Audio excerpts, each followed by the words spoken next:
So if you're wondering why I look exactly the same as yesterday, like I said in yesterday's video, I had to record 2 in one night. Very unusual for me, but it's meant to be 34 degrees on Friday. Don't really fancy recording a video in that, so I'll stick with the very nice about 29 degrees instead. But today we are talking about the evolution of iDubbbz.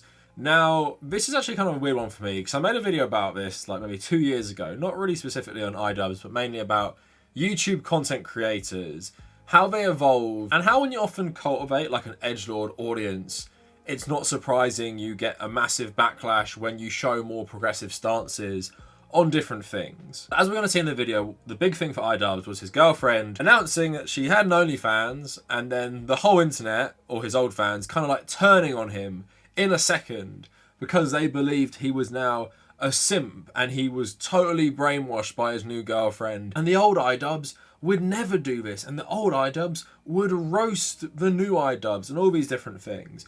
Now, I probably put political evolution in the title, and we are going to talk about politics a fair bit, but it's fair to say, even as he has grown as a content creator, he's still not like explicitly political, although it's fair to say in the last 6 months or so, he has made some quite political videos, which we are going to have a little look at today. But I think the main thing for me, what's interesting, is to see someone, like I said, who cultivated an edgy audience, move away from that. And I think the big thing is, it shows how the era of commentary YouTube has essentially died. Like, there's still some remnants. You still have Keemstar making these drama videos, but they're not as popular anymore. Most people don't grow up wanting to be a commentary YouTuber, and as someone who like knows firsthand of people being in the commentary YouTube scene, it just feels like generally everyone has stopped this and just moved on to bigger and better things. A lot of them actually grew up, and a lot of them are either approaching 30 or over 30, like I believe iDubbbz is, and they realise that just making these long form, I guess, owns of other people is just not very personally satisfying anymore. And before we go any further, I must say, I've never been a massive fan of iDubbbz content, like ever. I wasn't a fan back when he was edgy. I still probably wouldn't consider myself a fan, although some of his videos are okay now.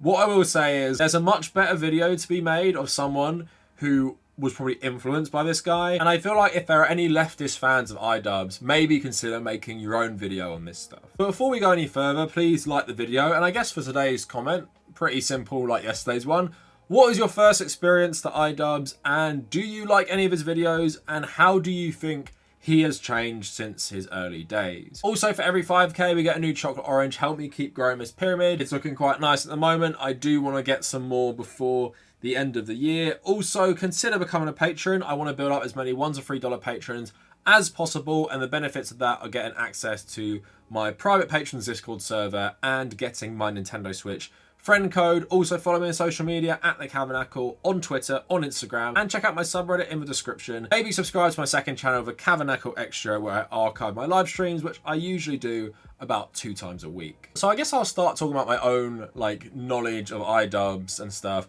Well, I guess my own knowledge of him is basically he was really famous for saying racial slurs and basically making a point about it as like a free speech thing. I'm going to talk about that, but that's what I kind of knew him for, is like being a very, very edgy YouTuber. But why I knew people liked him is because he was one of the few who would like go off on Keemstar or go off on Leafy and other, you know, old relics of the commentary community. And I guess even going back then, you can kind of see some of his comedy does attack right-wing creators. But I guess the main thing here is that people like Leafy especially weren't like openly right-wing in the way they are today, and even people like Keemstar, who has always been really conservative, like big Trump supporter and stuff like that, I guess they didn't talk about conservative politics as much. And I guess iDubbbz's problem with both these people wasn't so much their conservative viewpoints, it's mainly just their style of content and often personal attacks against him. Now, I don't know how much of this video I can show you because he swears and says slurs in it a lot, but he made a content cop on this person called, I don't know, Tanamongo, I don't even know how you say this, but I watched this video again recently, and basically in the video, he basically says either all racial slurs are bad, or all slurs are bad, you can't say them, or they're all okay to say in certain contexts. And that includes the N-word. So I'm going to at least play you a tiny bit of his justification for freely saying the N-word. Point quite well that we are very stupid to hold the word this colossally high standard, whereas every other slur, that can be used in a comedic sense or an editorial sense, but not this one, because that one has history. Well, guess what? All the other ones have history too. We can't say that one because it's got sort of it's guttural. It's either all okay or none of it's okay. So in his own words, it's either all okay or none of it's okay. Now, he doesn't seem like a guy, even back then, who was someone who necessarily agreed with the construct of these words, but his lack of knowledge on why the N-word is historically a lot worse than other ones is obviously quite bad, and you can see why young kids like this as well, oh, it's the guy who will say the bad words and no one else will say them on YouTube. I know a commentary YouTuber personally, and I know there are people who often leave in their comments, oh, I used to like it when you swore more and stuff, because they're children and they think swearing is cool, and that's how you get this edgy audience. But of course, a lot of racist people also like this justification, because now their favourite content creator is basically telling them a reason why it's okay to say slurs, because he's someone who says it as a free speech point. He says, well, if you can say some slurs as part of comedy, why can't you say all of them, including the N-word? Me as a white guy can say that and it's fine. And then a lot of people just thought he was like some racist edgelord, so a lot of his fans became a lot more reactionary. Now, of course, his content isn't often extremely reactionary, in a right-wing sense, but his language always is. He'll always say slurs. If you watch any of his old videos, he just constantly says really offensive things in his, I guess, attacks on people. Probably could even guess this guy doesn't think it's okay. Now, when I call people racist, I'm not specifically trying to insult them, but everyone grows up, especially if you're a white person in a white majority country, you're going to grow up with a degree of racism. You're just going to be indoctrinated. You're just going to be indoctrinated with it since birth, because we grow up in these racist societies. And in my opinion, because iDubbbbz even wants to say this as part of free speech, there is this degree of racism there which minimizes the black experience of being called these things. I think it gets a bit worse because he made this video in 2016 called Dragon Barker Z, and he's basically putting on these eyes to try and make him look Asian, and he's basically talking broken English. Again, where Misaki is cluttering my inbox with all sorts of messages demanding that I make a video about sashimibuyer.com. Yeah, Sashimi Buyer is a great website where you can get all sorts of fish guts delivered straight to your... Oh, I'm sorry, that's not right. It's sakurabuyer.com. If you want great Sakura merchandise and you want to impress your friends with your great knowledge of all things Sakura. No, I think it's something like Ching Chong, Chinatown, I'm a dumb Jap.com. Something like that. Now my Como Penny look for American staff. Would be cool if you can announce it on the video. Looking for person who are interested in anime contents. Not racist against Asian. Not racist against African. Good at social media marketing. Yes, I had too much last time. They always come to me from your samurai unboxing video. So yeah, that is really, really bad. That is racist, regardless of what context he's making this in. Doing a caricature of an Asian person, like you're a propaganda cartoon from World War II in the 1940s against Japanese people. Again, you have to be pretty racist to even think it's okay. You can make the excuse that, Edgelord comedian in 2016 didn't know better. I do believe this guy was in his mid-20s when he made this stuff. Again, really, really racist. Haven't really seen him apologise or confront either of these types of things in a significant way, but I'm just showing you that to show you how he had this big edgelord audience. And actually, if you go into the comments of this video and sort by new, a lot of people are talking about how they missed this and they're very sad you can't do this anymore because the world has all gone sensitive snowflake, as one comment I'm looking at right now says. This kind of actually reminds me of a Steven Crowder video where he pretended to be an Asian person as well. Steven Crowder's was, of course, a lot worse because of his outfit. But again, it's a similar vibe. If you are playing into dehumanizing stereotypes of different people, different groups of people, while also advocating for saying slurs for a freedom of speech thing, you probably understand why you get a lot of racist fans and why a lot of people who liked your content, when you suddenly said you're okay with OnlyFans, they did a massive backlash against you. So although iDubbbbz was creating these content cops on primarily right-wing creators and just like stupid rich kid creators like, you know, RiceGum or Jake Paul, his edgelord comedy, which essentially was often just using racism for comedy and racial stereotypes or racial slurs, obviously attracted this massive edgelord audience. But back in the day, people just didn't really care that much online. There wasn't as prominent like leftist groups online like I remember, because I started doing YouTube in like 2017, and I remember all these things happening. Even like JonTron, like I made that video on him and how it's aged so terribly. Like you watch that iDubbbbz video I just played you and you're like, how did anyone think this was like okay to do? A guy with like millions and millions of subscribers just doing this racial caricature of an Asian person. But generally people didn't care, and especially because both iDubbbbz and JonTron were friends with H3H3 like Ethan Klein, who also often said racial slurs as well. These guys just kind of dictated the conversation, where if you were a fan of these people, it was kind of all normalized. Like, and this guy was just seeing like, haha, funny edgelord pushing the boundaries. This video was in 2016, and the next one I'm going to show you is from 2020. But basically, Girlfriend was a like more political streamer for a while. They've been going out for like quite a long time at this point. She was kind of like an anti-SJW in some ways, because she was friends with like, you know, Chris Raygun and Sean Head and these types of people, although she wasn't like massive on the platform. And now she's quite outwardly like leftist anti-capitalist. But Anisa created an OnlyFans, and then there was an absolutely huge backlash to iDubbbbz, right? It's not even his OnlyFans or anything, but it was his girlfriend.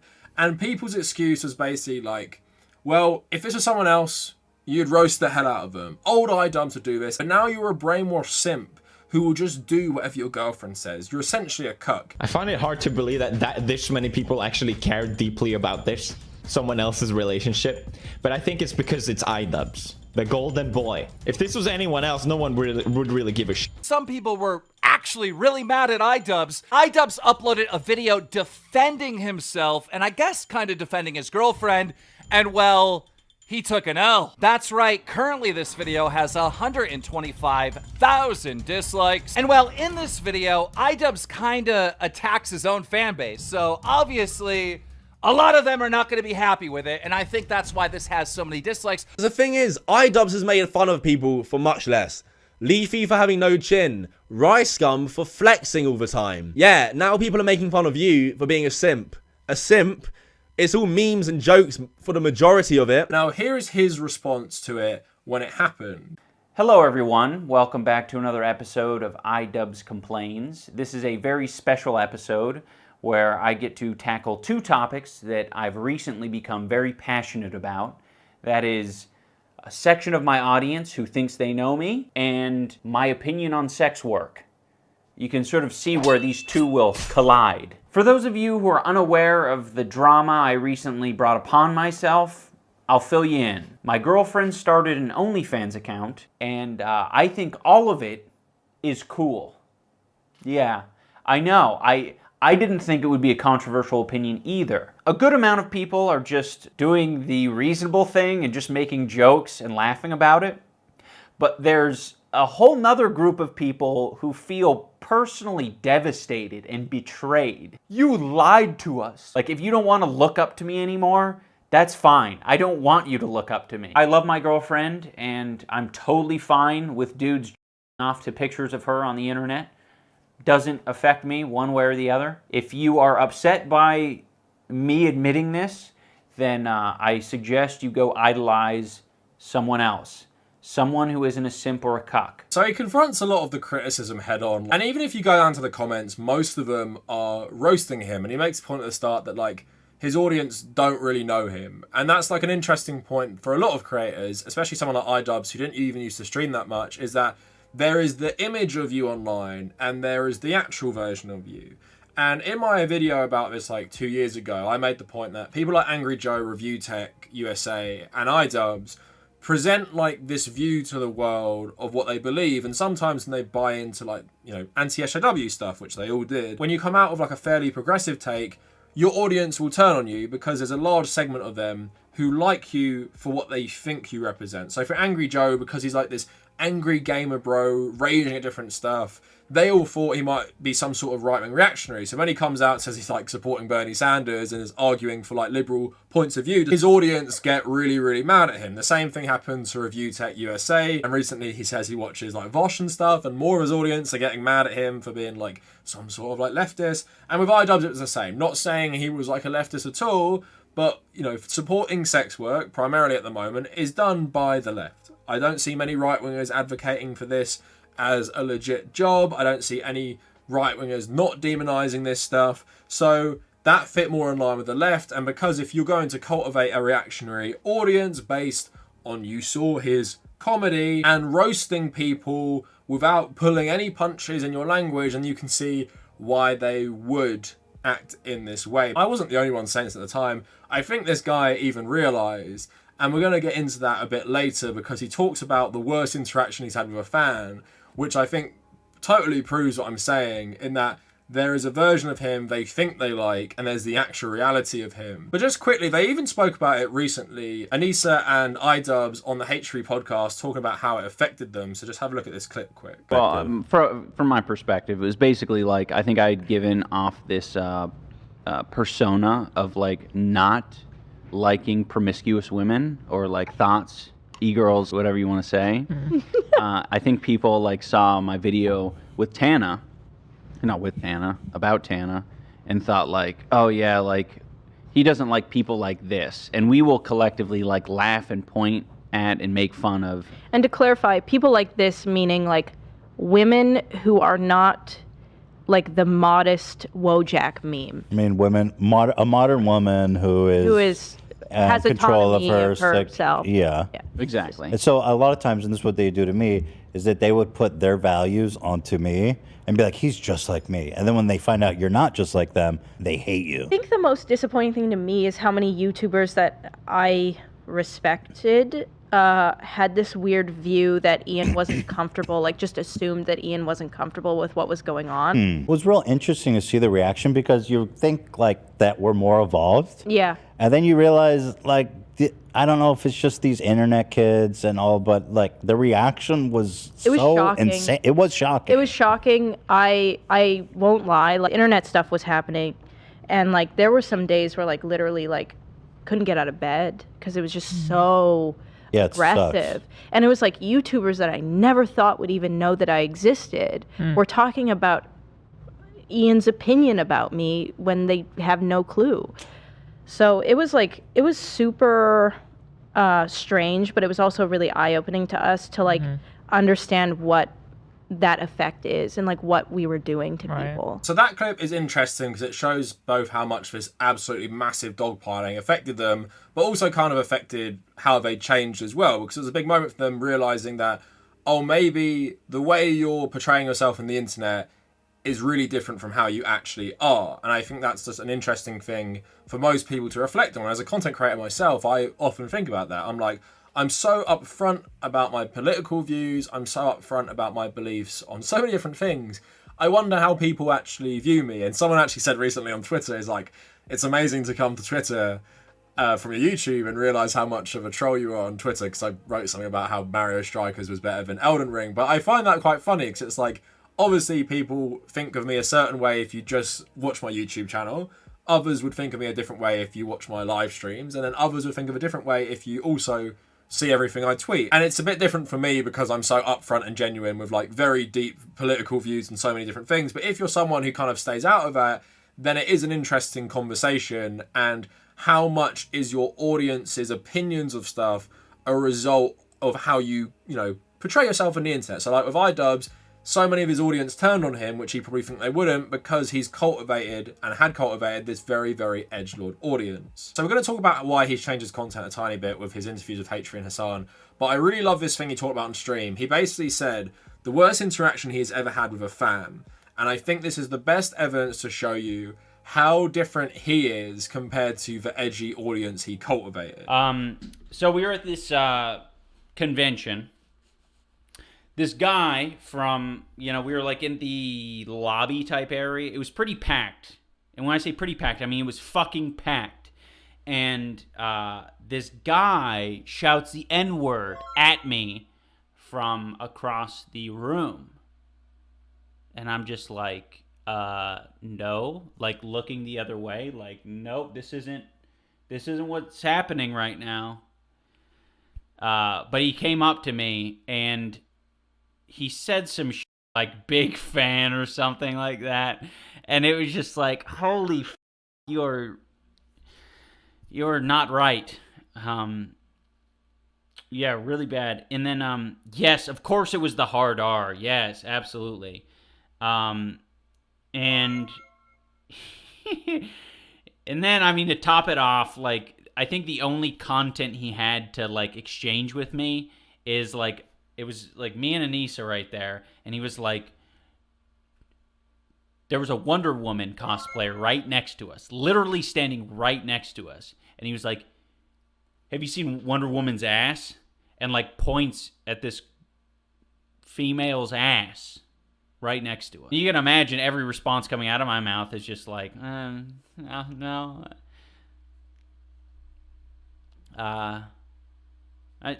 Thanks. Thanks, bye. So if I was someone like iDubbbbz and I had that interaction and that guy is apparently a big fan of my work, I of course would reassess my content. If that sort of person who thinks it's okay to talk to you like that and talk to other people like that and just scream the N-word in a crowded place because apparently you've said it's okay to say that word, then yes, if I was him, I would reassess my content too. And I think that's just a perfect illustration of how someone can realize how their very controversial, often racist, edgelord humor can influence people compared to what they're actually like. Because I don't actually want to act like that in public. It's just all this iDubbbbz persona. Now, I want to end on like actual politics for the last couple bits of the video. But he also spoke to H3 a little bit about why he stopped doing edgelord videos, because now he does like these documentary type things. Through two content cops, and I help, like, I mean, yeah, a lot of people's I guess criticism is like, oh, like that witch or that, yeah, you know, well, a lot changed him, or a lot of people things have gotten bad since they've gotten together. But I mean, it was things that a lot of people loved. I mean, yeah, I mean, it was like I can recognize why it was entertaining. I could also recognize why it was completely out of line. Yeah, it was a different time back then for sure. I don't think it's fair to say it was that different. It was just I think I was different for sure. Well, I think people have the same problem with me. Is it the same I have a problem with you? Yeah. Is that we both used to be like edgy comedians and we were a part of the larger commentary community. And as we've aged, we've realized that, you know, you want to conduct yourself differently. Well, when you start interacting caring with the actual world and you're not in your bedroom creating like sitting in your bedroom for 19 hours creating a hit piece on someone, basically, like, and you actually interact with human beings, you sort of realize like that isn't really real life. Also, I think, like, to be fair, like the OnlyFans stuff like really was a huge wake-up call. I think both Ethan Klein and iDubbbbz like reflect the mentality of like 2016 YouTube, where it was just totally okay, like I was saying, to be a massive edgelord, to say slurs, to say all these terrible things for a joke, and also just shows like how when people mature, it's kind of like, yeah, that's cringe. Like, that's what the culture used to be. Like, that's what people used to love on YouTube back in the day. And then you look back now, when you're in your 30s, you're like, yeah, that's quite embarrassing. And I think that's why commentary as this whole entire subgenre just is dying so much, because people are maturing or just doing other things. Like, does KSI really talk about commentary stuff anymore? What do Jake Paul and Logan Paul do? They just don't care. RiceGum doesn't care. People doing boxing, people doing TV shows, people doing collaborations, podcasts, all these different things now. No one is really sitting at home making like a 10-minute video roasting someone for no reason. Also, YouTube's changed the platform, as I outlined. Can't really get away with that anymore either. Now, just staying on the topic of him not talking like he used to, he actually went on Hasan's stream with Anisa to talk about his past self and their politics. So I just want to go through both these parts. We'll start with why he's changed his content first. Yeah, but people just like choose what they want to hear pretty much. Like they'll I feel like they'll just like Right, you said. you have to outright say it for them to kind of Yeah, and when you do, they're like, oh, I feel betrayed. Right. Which is kind of weird. But I think ultimately what you need to do is just, keep your head down and make good content and come back if they want to. Yeah. And that's what it's always been about anyway, for the most part, is just creating entertaining things. There's always been like a little bit of, like, I don't know, certain things can be political and certain things can't be. I think I saw you react to like my video about wearing the masks. Like, some people freaked out about those. And that was something I felt very confident in speaking about. But I'm not going to get into tough stuff. And I don't know how comfortable you guys are. I mean, I know you're comfortable talking about politics, but I don't know how comfortable you are about it. Do you feel like any of your opinions politically has shifted over the years? Yeah, I think I'm just like a lot more, I don't know what the word would be, moderate. Like, I think a lot of my opinions were a little bit like, what's the word? Libertarian? Yeah, I just kind of stupid. I still like hold, I think, most of the beliefs. I just don't think that like people were bringing up the whole N-word thing. Yeah. And I think basically like I'm just like it's totally fine. I don't need to say the N-word. That's like, I think I had this philosophy where like you're kind of telling me something's off limits and it pisses me off. And I'm like, some comedians are able to say that. I should say that. And I just don't think it's not necessary. Yeah. Interesting. So that's probably one of the. I mean, it's coward. It's moving from like it's like moving half a step in a different direction. It's like not really much of a change up. I think you claim conservatism more than you actually were, though, because like looking at your old stuff, like looking at your content cops and stuff like that I've watched in the past, like outside of your free speech absolutist position, it didn't seem like you were, any different than any other content creator on YouTube in that same era. As a matter of fact, you were probably like more towards the center or left than most content creators of that era, because you were on the most like right-wing content creators of that era. Maybe not like officially positioning yourself as that, but it did feel like, you were like, you dunked on Keemstar, RiceGum. Like, obviously, these are apolitical people, but they're still like very heavily slanted to the right. Leafy, another person like that. Like these, and some of them have come out about their position, come out with their political positions. But like, I would say that they were still like very much like the attitude that they resembled was very much like right wing. You know what I mean? I feel like also like there was just a lot of things that Ian had never experienced or understood. Like he had never met a Muslim before, and then he ended up marrying one. But like that was something that really changed. I feel like. So obviously not like a great insight into iDubbbz's personal politics there, but interesting enough that he can reflect on it and say like, how he's changed. And he could have elaborated on this somewhere else. I don't really feel like him reflecting on the N-word usage is very good. Like, if I was that, I'd probably maybe talk about how it was really bad that I said these things. Also, that Asian man caricature I showed you, like, insanely bad. Maybe I'd reflect a bit more if I had changed. But overall, you can kind of see it. And it, Hasan referenced it in one of those clips, that he's made a video on stuff like how stupid it is to be against like wearing a mask to protect yourself in the pandemic. All of these protesters and commenters who talk about the immune system, trust me, doctors are aware that immune systems exist. They've been aware of it for a while now. Take some vitamin C, build an immune system, and go on with your life. Yeah, just build an immune system, loser. Get off your lazy ass. Start with hepatitis B. That's the building block. Masks prevent you from breathing and destroy the immune system. I wonder what scholarly article you found that showed that masks prevent you from breathing. People casually mentioning the immune system like it's been in front of our faces the whole time. And if you go on his channel right now, he's made that video, which was a good video, just like making fun of everyone complaining about wearing this little thing on your face to protect other people, like showing footage of like some of the like super alpha males who just wouldn't do it and would go around harassing people for wearing them. And then he also made actually a really long documentary, which is pretty good, on basically far-right comedian Sam Hyde. And it's an interesting documentary because he goes in there trying to get like an honest conversation with Sam Hyde. And the guy just will not give him an honest conversation. They talk for a tiny bit before he stops. I'm interviewing you. This is crazy. Yeah. This is the craziest interview I've ever conducted. Yeah, this is not going to be like an ordinary interview. All right, go ahead. Do you remember our first interaction? No. You don't? No. I have very bad memory, though. Yeah. Was it bad? What do you think? Did I snub you or slight you or something? What, what did I do? Your memory's that bad? Yes. You don't remember? I do not remember. Okay. Do you remember... What was it? You remember making a pony game? Yes. There were some creators at the time who made videos about this fake pony project. Yeah? Yeah.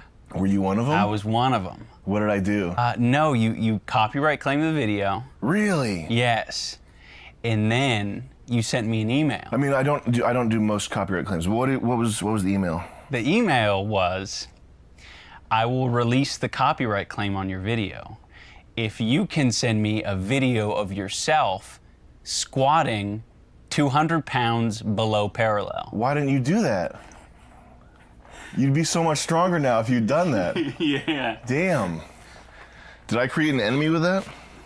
I mean, for a period. Damn, I didn't like you. And then he just wastes his time basically, and Sam Hyde's like own comedy comes through where he's just trying to mess with iDubbbbz the whole time. But it's interesting now that he takes these positions that, you know, shouldn't really be like that leftist, but on YouTube they are a bit more left-leaning, tackling, you know, anti-maskers or tackling people like Sam Hyde to try and get into how these people are maybe bad. I guess how he's evolved is he seems like someone who's maybe on the centre-left, maybe a centrist, but the edginess has just gone. Like, no longer is he making comedy that could be considered racist or using slurs. No longer is he, like, destroying people and doing these hit pieces on everyone. He's just making content he feels like fits with him in a more mature way. Also, him and Anisa obviously, you know, created that boxing event as well, which I said takes a lot of time for them. And you don't know how much she actually influences his politics. Like, maybe he is more left-leaning, but just doesn't feel comfortable talking about these things. But overall, I think it's like a fairly interesting evolution, which is kind of spawned